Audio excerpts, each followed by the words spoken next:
नमस्कार दोस्तों, वी के कोचिंग सेंटर में एक बार आपका फिर स्वागत है। दोस्तों, ये वीडियो में हम पढ़ेंगे यूपी बोर्ड मैथ कक्षा 9 डॉक्टर मनोज सर की बुक का प्रश्नावली नंबर 9A का क्वेश्चन नंबर 4, 5, 6 और 7। तो दोस्तों, वीडियो को लास्ट देखिएगा। वीडियो चला दोस्तों शेयर कीजिएगा। अगर पहली बार चैनल को देख रहे हैं, चैनल को सब्सक्राइब करिएगा ताकि आने वाली वीडियो को नोटिफिकेशन मिलती रहे। चलिए तो क्वेश्चन देखते हैं। क्वेश्चन नंबर 4 यहाँ पे दिया हुआ है। सारा चित्र में वृत्त सी ब्रैकेट में दिया हुआ ओ, और इसका मतलब है कि सी मतलब होता है सर्किल यानी कि वृत्त, और ओ मतलब हो गया क्या इसका केंद्र, और यहाँ पे क्या आर क्या है रेडियस। ठीक है, कह रहा है एक ऐसा सर्किल जिसका रेडियस आर और उसका जो केंद्र है क्या ओ है, कह रहा है कि दीर्घ चाप पी क्यू का अंश माप दिया हुआ 200 डिग्री है।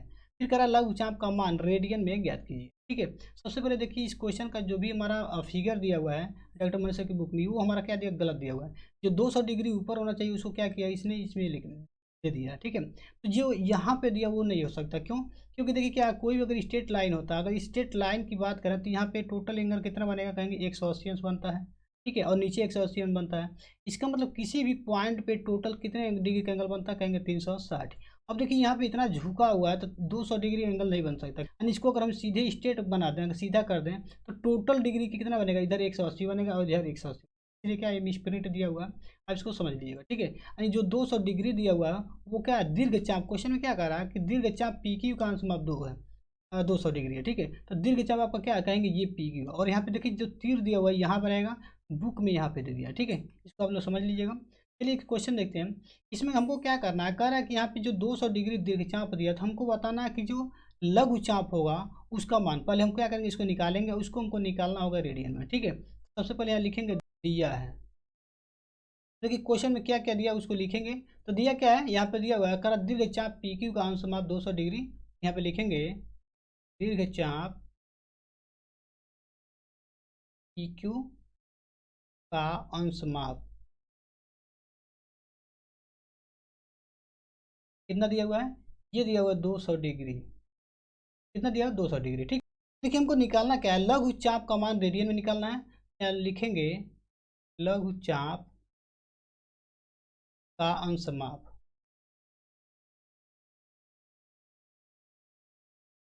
अंश माप बराबर क्या हो जाएगा। देखिए किसी भी सेंटर पर कितने डिग्री का एंगल बनता है, कहेंगे टोटल टोटल अगर बनाएंगे तो 360 डिग्री का एंगल बनता है। ठीक है, स्ट्रेट लाइन पे आपको पता होगा कि अगर स्ट्रेट लाइन की बात करें तो इधर देखिए क्या 180 अंश का एंगल बनता है। ठीक है, सेम इसी तरह से 180 अंश नीचे भी बनेगा। तो टोटल कितना हो जाता है, इस सेंटर पे कितना डिग्री का एंगल बना, कहेंगे टोटल टोटल 360 डिग्री बनेगा। तो हमको क्या करना है, इसी को यूज करके हमको निकालना है। देखिए यहाँ पे हमारा सेंटर है, ऊपर में जो दीर्घ चाप है इससे क्या अंश माप कितना है 200 है। इधर जो बाकी बचा हुआ इसको निकालना है, यानी ये एंगल हमको निकालना है। तो टोटल हम क्या करेंगे 300 में से माइनस कर देंगे कितना 200, यानी यहाँ 360 में से माइनस करेंगे, लेकिन 360 ही माइनस हो जाएगा 200 डिग्री। ठीक है, अब देखिए 360 में से माइनस करेंगे 200 कितना हो जाएगा, ये आ जाएगा आपका 160 डिग्री। अगर क्वेश्चन ये कहता है कि लघु चाप का मान ज्ञात कीजिए, हो जाता है 160 डिग्री। लेकिन आगे क्या कर रहा है, रेडियन में ज्ञात करना। तो रेडियन का मतलब समझ लीजिए क्या होता है कि जब कोई भी वैल्यू यानी कि जब कोई भी एंगल की वैल्यू अगर हम पाई के फॉर्म में निकालते हैं तो उसको हम लोग बोलते हैं रेडियन। ठीक है, यानी कि देखिए क्या है, मान ली कोई त्रिभुज होता है, त्रिभुज में तीनों कोण का मान कितना होता है, कहेंगे ये एंगल और ये एंगल और ये एंगल तीनों को जो जोड़ते हैं कितना होता है 180 अंश। ये हमारा क्या होता है एंगल में हो गया। ठीक है, यानी कि डिग्री में हो गया। लेकिन अगर ये कहते हैं कि अगर रेडियन में बताइए तो क्या हो जाएगा, कहेंगे कितना होता है, कहेंगे पाई होता है। ठीक, पाई मतलब क्या होता है 180 अंश। ठीक, तो इसी को हमको क्या करना है पाई के रूप में व्यक्त करना है। तो इसके लिए क्या करेंगे, सबसे पहले यहाँ लिखेंगे मल्टीप्लाई का साइन लगाएंगे, ऊपर लिख देंगे पाई और बटे कर देंगे 180 डिग्री। इससे क्या होगा, देखिए पाई का मान क्या होता है 180, और 180 बटे 180 हमने कर दिया। अब हम क्या करेंगे, देखिए जीरो से क्या होगा, जीरो कैंसिल हो जाएगा, दो से कटेगा, दो अठे 16, दो ना।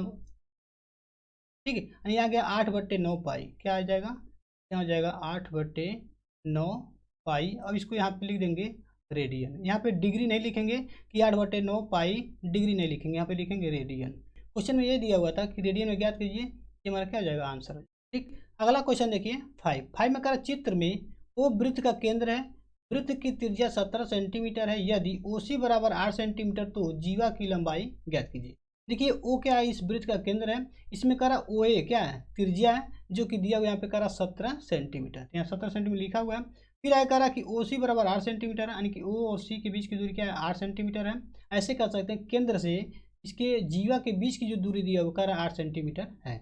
हमको क्या करना है, जीवा की लंबाई ज्ञात करना था। जीवा इसमें क्या है ए बी, यानी ए बी की वैल्यू को फाइंड करने की ए बी की लंबाई कितनी। ठीक है। इसके लिए हम लोग क्या करेंगे, त्रिभुज ए सी ओ या फिर ओ ए सी में क्या करेंगे, पाइथागोरस थ्योरम लगाएंगे। क्योंकि यहाँ पे देखिए 17 सेंटीमीटर हमको पता है और ये 8 सेंटीमीटर, ठीक है। अगर इसको हम क्या करें कि एक त्रिभुज बना के समझें कि जैसे मान लीजिए इस तरह से त्रिभुज है, यहाँ पे 90 डिग्री है, तो ये हमारा क्या होता है, कर्ण होता है, ठीक। और ये हमारा क्या हो जाएगा, कहेंगे यहाँ पे हो जाएगा आपका लंब, ये हो जाएगा आपका आधार। फार्मूला क्या होता है, कर्ण का स्क्वायर बराबर होता है लंब का स्क्वायर प्लस आधार का स्क्वायर। इसी को हम लोग यूज करके क्या करेंगे, ये हम वैल्यू फाइंड करेंगे कि ए सी की वैल्यू क्या होगी, ठीक है, ए सी की लंबाई क्या होगी, और ए सी का हम लोग डबल कर देंगे तो हमारा क्या निकल जाएगा, जो जीवा की लंबाई है निकल जाएगा। तो सबसे पहले यहाँ लिखेंगे दिया है। अब दिया में क्या क्या दिया हुआ इसको लिख लेंगे, लिखेंगे दिया है। सबसे पहले क्या दिया हुआ, ओ ए बराबर दिया 17 सेंटीमीटर, लिखेंगे ओ ए बराबर 17 सेंटीमीटर। फिर दिया हुआ ओ सी, यहाँ लिखेंगे ओ सी बराबर दिया हुआ है 8 सेंटीमीटर, ठीक है। हमको ज्ञात क्या करना है, ए बी बराबर क्या है ये हमको ज्ञात करना है, यहाँ लिखेंगे ए बी बराबर हमको क्या करना है, ज्ञात करना है, ठीक है। तो यहाँ लिखेंगे त्रिभुज ओ ए सी में, त्रिभुज ओ ए सी में यहाँ लिखेंगे पाइथागोरस थ्योरम प्रयोग करने पर। अब देखिए पाइथागोरस प्रमेय ये कहता है कि कर्ण का जो स्क्वायर होगा वो आधार के स्क्वायर और लंब के स्क्वायर के योग के क्या होगा, बराबर होगा। तो यहाँ पे कह सकते हैं कि ओ ए का स्क्वायर बराबर क्या हो जाएगा, यहाँ लिखेंगे ओ ए स्क्वायर बराबर क्या हो जाएगा, ए सी स्क्वायर प्लस ओ सी स्क्वायर, लिखेंगे ओ सी स्क्वायर प्लस ए सी स्क्वायर, ठीक है। अब देखिए हमको क्या क्या पता है, यहाँ पे पता है हमारा ओ ए यहाँ पे दिया हो कितना 17 सेंटीमीटर, यहाँ लिखेंगे 17, तो इसका हम लोग कर देंगे स्क्वायर, क्योंकि क्या ओ ए का स्क्वायर है, ओ ए की वैल्यू 17 है तो 17 का हम कर देंगे स्क्वायर। यहाँ क्या बराबर ओ सी दिया हो कितना 8 सेंटीमीटर, तो यहाँ लिखेंगे 8 का स्क्वायर। अब प्लस यहाँ हो जाएगा ए सी हमको क्या करना निकालना है, यहाँ लिख देंगे ए सी, ठीक है। अब देखिए 17 का स्क्वायर करेंगे कितना हो जाएगा, ये होता है आपका 289, ठीक है। यहाँ हो जाएगा इक्वल टू 8 का स्क्वायर करेंगे हो जाएगा 8 8 64, 8 का स्क्वायर 64 हो गया, अब प्लस हो गया ए सी स्क्वायर। अब ए सी को इधर कर लीजिए या फिर इसको इधर भेज दीजिए, ये हो जाएगा आपका 289, 289 माइनस हो जाएगा 64 बराबर क्या हो जाएगा, कहेंगे ए सी स्क्वायर। अब देखिए यहाँ से ए सी स्क्वायर का मान क्या आ जाएगा, माइनस कर लेंगे तो 9 में से 4 माइनस करेंगे कितना आ जाएगा, आ जाएगा आपका 5, यहाँ जाएगा 8 में से 6 माइनस करेंगे हो जाएगा 2, 2 बचा हुआ तो यहाँ जाएगा 225।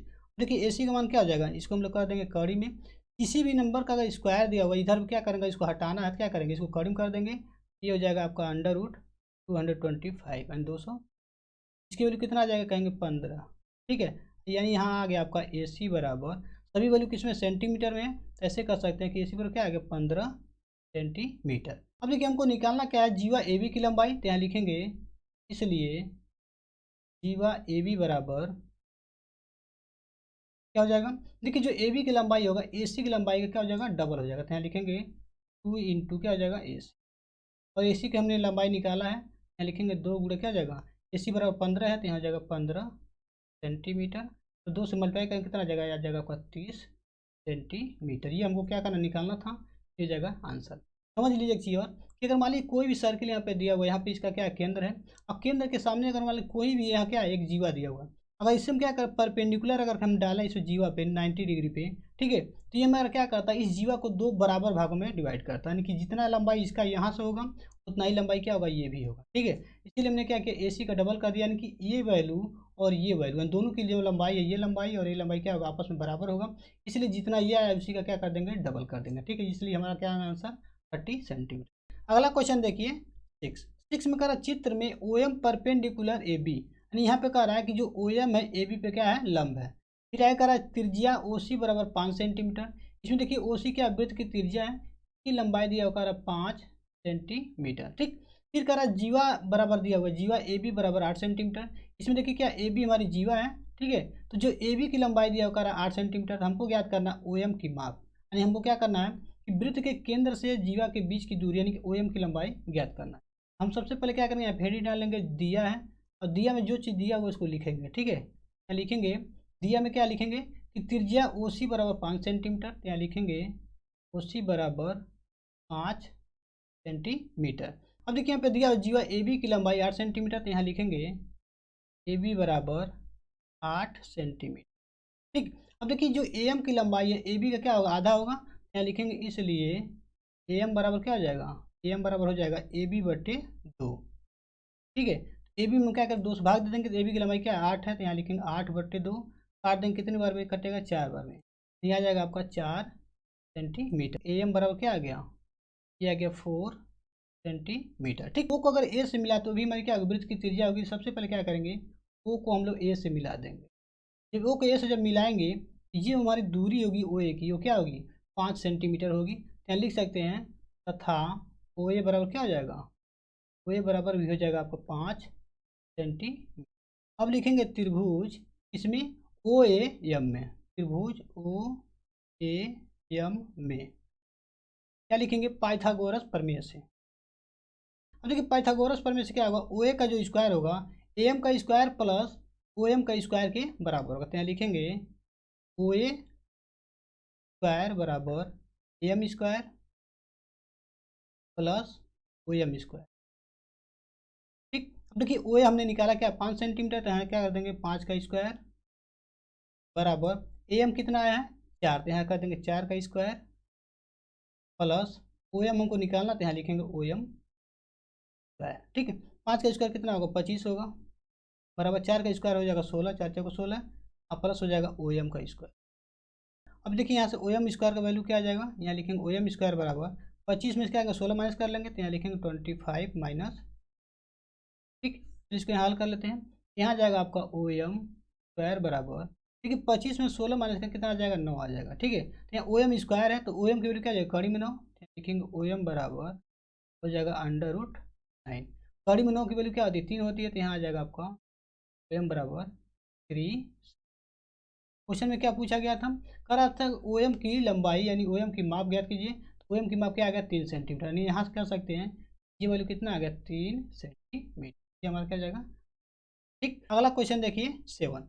7 में करा चित्र में ओ वृत्त का केंद्र है, जीवा ए बी बराबर 10 सेंटीमीटर तथा व्यास ए सी बराबर 26 सेंटीमीटर है। फिर करा जीवा ए बी की वृत्त के केंद्र से दूरी ज्ञात कीजिए। हमको क्या करना, देखिए सबसे पहले यहाँ पे क्या दिया हुआ, कह रहा है वो हमारा क्या केंद्र है इस वृत्त का। ठीक है, इसमें कह रहा है जो ए बी दिया हुआ क्या है वो जीवा है, जिसकी लंबाई यहाँ पे दिया हुआ कितना 10 सेंटीमीटर। फिर कह रहा है ए सी हमारा क्या व्यास है, इसकी लंबाई दिया कितना 26 सेंटीमीटर। हमको क्या ज्ञात करना है, वृत्त के केंद्र से इस जीवा के बीच की दूरी ज्ञात करना है। जब भी देखिए बीच की दूरी जब पूछेगा तो हम क्या करेंगे, वृत्त के केंद्र से इस जीवा पे लंब डालेंगे। जब हम क्या करेंगे, हम जब लंब डालेंगे हमको एक पॉइंट मिल जाएगा यहाँ पे, मान लीजिए इसको यम, यहाँ 90 डिग्री दिखा देंगे। अब देखिए यहाँ पे हमको एक त्रिभुज मिल गया ओ एम ए, जो कि क्या समकोण त्रिभुज है, और समकोण त्रिभुज हम क्या कर सकते हैं पाइथागोरस प्रमेय लगा सकते हैं। ठीक है, सबसे पहले यहाँ लिखेंगे चूंकि, अब यहाँ पे क्या दिया ए बी बराबर दिया 10 सेंटीमीटर, तो यहाँ लिखेंगे चूंकि ए बी बराबर 10 सेंटीमीटर। अब देखिए जब ए बी की लंबाई 10 सेंटीमीटर तो हमको यहाँ से ए एम मिल जाएगा, तो यहाँ लिखेंगे इसलिए ए एम बराबर क्या हो जाएगा, कहेंगे ए बी का आधा होता है, कह देंगे ए बी बटे 2। ए बी की वैल्यू क्या दिया हुआ है 10 से दिया हुआ है, तो यहाँ लिखेंगे 10 सेंटीमीटर बटे हो जाएगा 2, 2 से काटेंगे कितनी बार में 5 बार में, यानी आ जाएगा 5 सेंटीमीटर। यहाँ लिख देंगे ए एम बराबर 5 सेंटीमीटर। ठीक, अब देखिए यहाँ पे जो व्यास ए सी दिया उसकी लंबाई क्या दिया 26। फिर यहाँ लिखेंगे चूंकि व्यास ए सी बराबर कितना दिया 26 सेंटीमीटर, इसलिए यहाँ से क्या मिल जाएगा ओ ए बराबर हो जाएगा, यहाँ लिखेंगे इसलिए ओ ए बराबर क्या हो जाएगा 26 का आधा हो जाएगा। यहाँ तो ऐसे लिख सकते हैं कि ए सी बटे 2, ए सी वैल्यू कितना है 26 है, 26/2 कर देंगे, काट देंगे कितनी बार कटेगा 13 बार में, 13 दूनी 26 होता है, ये जाएगा आपका 13 सेंटीमीटर। यानी यहाँ से ओ ए क्या आ गया, ओ ए आ गया आपका 13 सेंटीमीटर। अब देखिए ओ ए मिल गया 13 सेंटीमीटर और यहाँ पे ए एम क्या मिल गया 5 सेंटीमीटर। अब हम क्या करें पाइथागोरस थ्योरम से ओ एम की वैल्यू निकालेंगे, लिखेंगे त्रिभुज ओ एम ए में,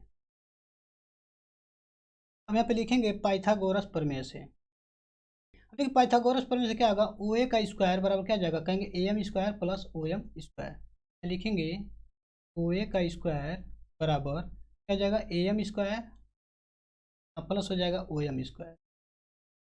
अब देखिए ओ ए बराबर क्या दिया हुआ यहाँ पे 13 सेंटीमीटर, तो यहाँ लिखेंगे 13 का स्क्वायर बराबर क्या हो जाएगा, ए एम का हमने क्या निकाला यहाँ पे 5 सेंटीमीटर, लिखेंगे 5 का स्क्वायर कर देंगे अब प्लस हो जाएगा ओ एम स्क्वायर।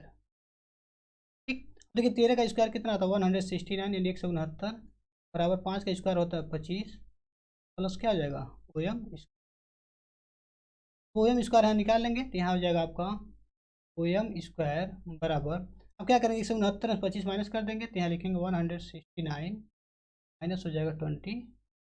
अब देखिए यहाँ से आ जाएगा ओ एम स्क्वायर बराबर 169 में 25 माइनस का कितना आ जाएगा, ये आ जाएगा आपका 144। ठीक, यहाँ से आ जाएगा आपका ओ एम बराबर अंडर रूट 144। देखिए 140 किसका स्क्वायर है, कहेंगे 12 का, तो यहाँ क्या आ जाएगा, ओ एम बराबर आ जाएगा 12। सभी यूनिट किस में, सेंटीमीटर में, तो ये भी हो जाएगा सेंटीमीटर। यानी जो दूरी है केंद्र से जो जीवा के बीच की दूरी आ गई, कितना आ गया, 12 सेंटीमीटर। क्वेश्चन में यही पूछा गया था कि जीवा ए बी की वृत्त के केंद्र से दूरी ज्ञात कीजिए, हमने निकाल लिया 12 सेंटीमीटर, ये हो जाएगा इसका आंसर। ठीक, तो दोस्तों वीडियो को कैसा लगा कमेंट कीजिए, बताइएगा, वीडियो चला दोस्तों शेयर कीजिएगा। मिलते हैं अगले क्वेश्चन के साथ, तब तक लीजिए, धन्यवाद।